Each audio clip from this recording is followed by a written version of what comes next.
جناب امین اسلم صاحب، سب سے پہلے تو مجھے یہاں آ کے خوشی اس لیے ہوئی کہ نہ تو آپ نے ہمارے 10 ارب یعنی 10 بلین ٹری سونامی کے لیے آپ نے یہ پورا ایریا جس میں 10 لاکھ آپ نے درخت لگانے ہیں اور اس کی شروعات کی، لیکن دوسری چیز مجھے یہ بھی خوشی ہوئی کہ نوجوانوں کے لیے آپ نے سپورٹس کی گراؤنڈ یا کرکٹ کی گراؤنڈز 10 بنانے کا فیصلہ کیا۔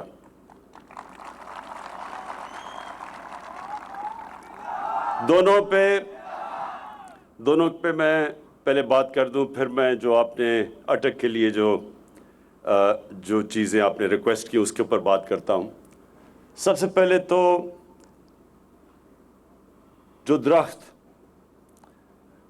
میں کیونکہ وہاں نوجوان کھڑے ہیں، آپ کے لیے یہ بہت ضروری ہے سمجھنا، یہ جو ہم درخت لگا رہے ہیں یہ آپ کے مستقبل کے لیے اتنا ضروری ہے کہ آج آپ کو اندازہ نہیں۔ اس لیے ضروری ہے کہ پاکستان، اور ہماری بدقسمتی ہے، ان ممالک میں سے ہے وہ 10 ملک جو سب سے زیادہ موسم کی تبدیلی سے متاثر ہونے والے ہیں۔ ہم ان 10 ملکوں میں سے ہیں، اور موسم کی تبدیلی ایک جس کو کلائمیٹ چینج کہتے ہیں، جو کہ یہ گرین ہاؤس گیس کے ایفیکٹس کی وجہ سے دنیا میں موسم گرم ہو رہا ہے، اور پاکستان کیونکہ ان ملکوں میں سے ہے جدھر سب سے زیادہ متاثر ہوں گے ہم اس موسم کی تبدیلی سے، کلائمیٹ چینج سے، لہٰذا یہ آپ کو سمجھنا چاہیے کہ ہمیں ہر وہ چیز کرنی چاہیے کہ یہ جو موسم گرم ہو رہا ہے اس اپنے ملک میں اس کے اثرات ہم کم کریں، اور وہ ایک ہی طریقہ ہے کہ ہم پاکستان میں یہ جو 10 ارب درخت لگانے کا جو ہمارا پروگرام ہے اس کو آپ سب کامیاب کریں۔ آپ نے یہ جو درخت، یہ سارا علاقے میں جدھر 10 لاکھ، اس علاقے میں 10 لاکھ درخت لگیں گے، وہ میں آپ کے سامنے اب آپ سے یہ وعدہ لوں گا کہ آپ نے ان 10 لاکھ درختوں کی حفاظت کرنی ہے، اور ہم آپ کو کھیلوں کی گراؤنڈیں بنا کے دیں گے۔ درخت ہمارے مستقبل کے لیے ضروری ہیں، اور کھیلوں کی گراؤنڈیں ہمارے نوجوانوں کی صحت کے لیے ضروری ہے۔ بدقسمتی سے نہ ہم نے اس ملک میں درخت لگائے، 70 سال ہم نے جو انگریز بھی چھوڑ کے گیا تھا جس طرح کے جنگلات، وہ بھی ہم نے ختم کر دیے۔ بڑے بڑے جنگلات تھے یہ چھانگا مانگا کے، چیچا وطنی کے، کندیاں کے، میں بچپن میں ان جنگلوں میں خود دیکھے ہوئے ہیں، یا سارے پاکستان کے یہ جو پنجاب کے بڑے بڑے جنگلات تھے، میں خود گیا ہوا ہوں ان میں، اور آج تباہی، ان جنگلوں کی تباہی ہو چکی ہے، زمینیں دے دی ہیں کسی کو، کئیوں پہ قبضے ہو گئے ہیں، بڑے بڑے درخت کاٹ دیے ہیں، تو اس کے اثرات پڑتے ہیں جو لاہور میں اب آپ دیکھ رہے ہیں۔ لاہور کے اندر پچھلے 20 سالوں میں 70% درخت کاٹ دیے ہیں۔ اس کا نتیجہ یہ ہے کہ جو پولوشن اب لاہور میں ہے، جو آلودگی ہے، وہ بوڑھوں کے بھی اور بچوں کی صحت کے لیے نہایت ہی خطرناک ہے، اور یہ خطرہ بڑھتا جائے گا جب تک کہ ہم اب بحیثیت قوم یہ فیصلہ نہ کریں کہ ہم نے اپنی تقدیر بدلنی ہے، ہم نے ریورس کرنا ہے کلائمیٹ چینج، اور ہم نے درخت لگانے ہیں۔ تو یہ درخت بھی یہاں لگیں گے، اور آپ کی 10 کرکٹ گراؤنڈ بھی ہم آپ کے لیے یہاں اس سارے علاقے میں بنائیں گے۔ تو اچھا سن لیں، اگر ہم نے یہ دیکھا کہ درخت آپ ان کی حفاظت نہیں کر رہے، تو آپ کی ایک کرکٹ گراؤنڈ کم ہونی شروع ہو جائے گی، اور ادھر بھی درخت لگ جائیں گے، اس لیے آپ کے اوپر ہے۔ دوسری چیز امین اسلم نے بات کی کہ یہاں اٹک میں یونیورسل ہیلتھ کوریج، مطلب یہ کہ جتنے بھی یہاں خاندان ہیں سب کے پاس ہیلتھ انشورنس ہو۔ تو یہ میں آج آپ سب کو کہہ رہا ہوں کہ پختونخوا میں تو اب ہر شہری کورڈ ہے، یعنی یونیورسل ہیلتھ کوریج کا مطلب سب کے پاس ہیلتھ انشورنس ہے۔ سارے پختونخوا میں انہوں نے مکمل کر لیا ہے کہ ہر پختونخوا کے شہری ایک خاندان کے پاس ایک ہیلتھ انشورنس ہوگی۔ کسی بھی ہسپتال میں وہ جا کے 10 لاکھ روپے تک اپنا علاج کروا سکے گا۔ یہ پاکستان میں ایک پہلی چیز جو مجھے فخر ہے کہ وہ پہلا صوبہ ہے جس نے وہ کام کیا ہے جو آج سے ہمارے بہت امیر ترین ملک، ہمارے سے زیادہ پیسے والے ملک، ادھر بھی یہ فیسلٹی نہیں ہے۔ اب پنجاب نے شروع کی یونیورسل ہیلتھ کوریج، اور انشاءاللہ اس سال کے آخر تک سارا پنجاب کور ہو جائے گا ہیلتھ انشورنس سے۔ اور مجھے اس لیے اس پہ فخر ہے کیونکہ میں نے جب شوکت خانم ہاسپٹل آج سے 35 سال پہلے شروع کیا تھا تو اس کی وجہ یہ تھی کہ مجھے پہلی دفعہ احساس ہوا کہ عام آدمی تو کینسر کا علاج، اس کے پاس تو کبھی پیسہ ہی نہیں ہوگا کہ کینسر کا علاج اپنا کروا سکے، کیونکہ کینسر کا علاج سب سے مہنگا ہے۔ تو وہ سوچ تھی شوکت خانم بنانے کی، اور پھر میں نے جب فیصلہ کیا کہ اللہ جب بھی اقتدار دے گا تو یہ میں نے ضرور کرنا ہے کہ کوئی بھی پاکستان میں کوئی بھی گھر ایسا نہ ہو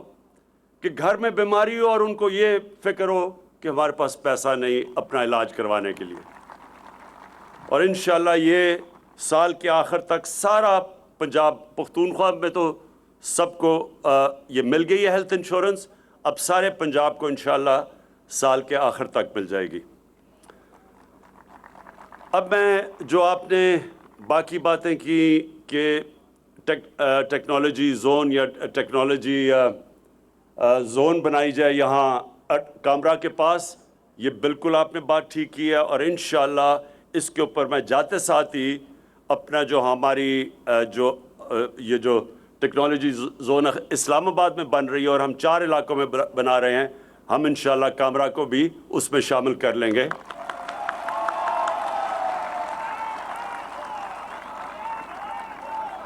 کیونکہ جو آنے والا زمانہ ہے وہ تو بالکل ہی اب ٹیکنالوجی کا زمانہ آ گیا، اور پاکستان نے پہلا جو ٹیکنالوجی کا ویو تھا وہ تو ہم نے مس کر دیا، لیکن اب ہماری پوری کوشش ہے کہ آئی ٹی کا ہم پورا فائدہ اٹھائیں، اور یہ جو نئی ٹیکنالوجیز آ رہی ہیں اس میں پوری طرح پاکستان اب شرکت کرے، کیونکہ ہمارے پاس ایک نوجوان آبادی ہے، اور سب سے آسان نوکریاں دینا آج کل ٹیکنالوجی کے اندر ہے۔ تو انشاءاللہ یہ جو آپ نے کہا اس کے اندر امین، میں یہ جاتے ساتھ ہی اس کے اوپر ہم انیشیٹ کریں گے، کیونکہ وہ بڑی اچھی جگہ آپ نے کہا کہ پہلی یونیورسٹی بن رہی ہے ایویشن کی، اسی کے ساتھ پھر ہم ایک ٹیکنالوجی زون بھی بنا دیں گے۔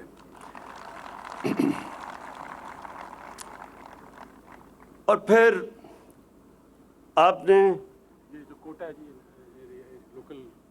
وہ تو ہماری پالیسی ہے کہ جب بھی جس علاقے میں کام ہوتا ہے اس کے مقامی لوگوں کو سب سے پہلے نوکریاں ملنی چاہیے، تو یہ تو ہماری پالیسی ہے امین۔ اور آپ نے گیس کی بات کی تھی، گیس کا وہ بھی بالکل ٹھیک کہا کہ جدھر سے جس بھی علاقے سے گیس نکلتی ہے تیل، تو سب سے پہلے رائٹ اس علاقے کا ہوتا ہے۔ آخر میں دیکھیں، میں یہ جو امین اسلم نے بات کی، یہ بڑا ضروری ہے آپ سب کے لیے سمجھنا کہ اس ملک سے ہو کیا رہا ہے۔ یہ جو ہمارے 30 سال اس ملک کے بڑے بڑے کرپٹ لوگوں نے، جن ڈاکوؤں نے اس ملک کے اوپر حکومت کی، انہوں نے صرف پیسہ نہیں چوری کیا، انہوں نے ہمارے ملک کی اخلاقیات بھی ساتھ تباہ کر دی۔ انہوں نے اس طرح کہا، ایک ملک میں فضا بنا دی کہ کوئی کرپشن کوئی بری چیز نہیں ہے، کہ انہوں نے میڈیا کے اوپر بھی ایسی، جب میڈیا پہ بھی بیٹھتے تھے، اور کئی میڈیا والے نے بھی اس ملک میں جو ہمیں سب سے زیادہ نقصان پہنچایا ہے پیسے کی چوری سے زیادہ بڑا نقصان پہنچایا ہے وہ یہ کہ ہمیں ایسے پاکستان میں ایک فضا بنا دیا ہے کہ جناب کرپشن تو ہوتی ہے، کوئی بری چیز نہیں ہے۔ یہ میں آپ سب کو کہنا چاہتا ہوں کہ اگر آپ مجھے ایک مثال بتا دیں آج کہ ایک ملک خوشحال بھی ہو اور وہاں کرپشن بھی ہو، اور کرپشن کون سی،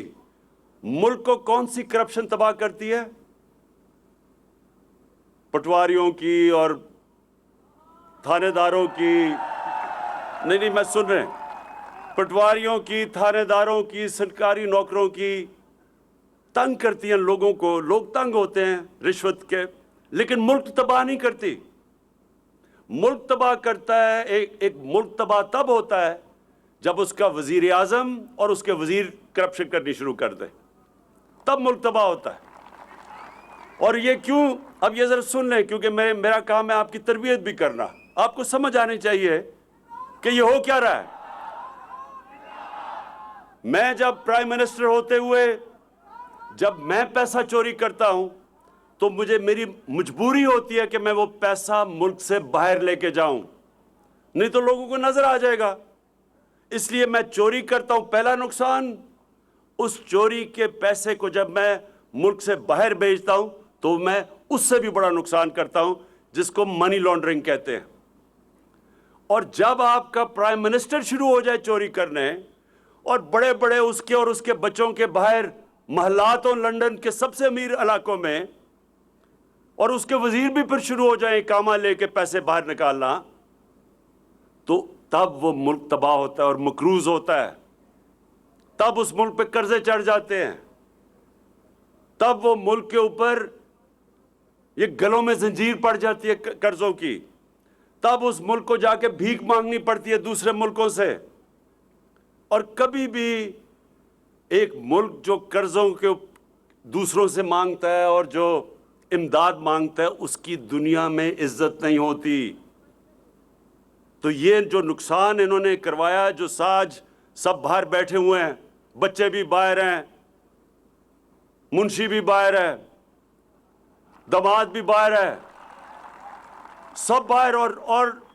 سارے ایسے شاہانہ زندگی گزار رہے ہیں۔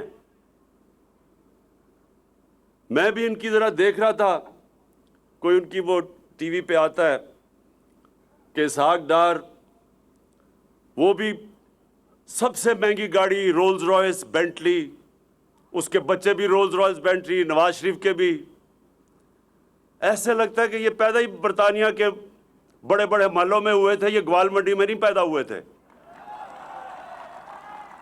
اسحاق ڈار کا تو لگتا ہے ایسے کہ باپ کی سائیکل کی دکان نہیں تھی، مے فیئر میں رولز رائس کی دکان تھی۔ کدھر سے یہ پیسہ آیا؟ کدھر سے آیا پیسہ؟ اور ایک ان کے پاس ایک کاغذ نہیں بتانے کے لیے کہ یہ پیسہ یہاں سے باہر گیا کیسے، اور اخلاقیات کیسے تباہ کی۔ یہ ہمیں بتانا چاہتے ہیں یہ بری چیز ہی نہیں ہے، سب کرتے ہیں۔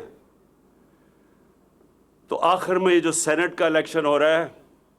یہ آپ تماشا دیکھ رہے ہیں کیا ہو رہا ہے۔ منڈی لگی ہوئی ہے، سیاستدانوں کو خریدنے کے لیے، سینیٹر بننے کے لیے قیمتیں لگی ہوئی ہیں،